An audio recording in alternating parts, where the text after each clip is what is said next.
Usa ang patay samtang samdan ang duha. Human nga nagkarambola ang upat ka mga sakyanan sa Santa Cruz, Davao del Sur. Samtang sa Davao City, nalatayan sab sa bus ang usa ka nagmaneho og bisikleta. Ani ang report ni Argil, relator.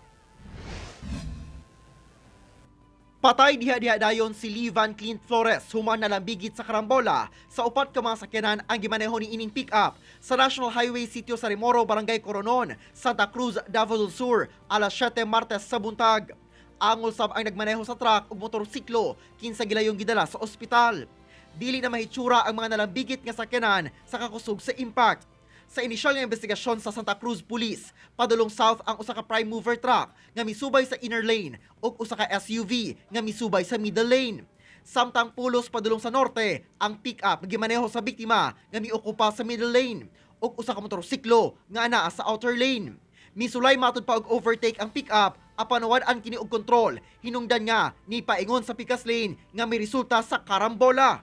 Ginasuta pa ang kantidad sa danyo sa mga sakyanan.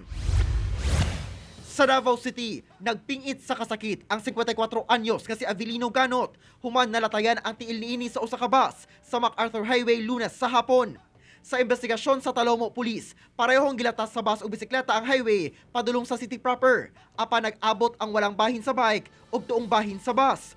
Tungod sa impact, nahagba ang nagmaneho sa bike ug nalatayan ang bagtak niini sa tuong ligid sa bus.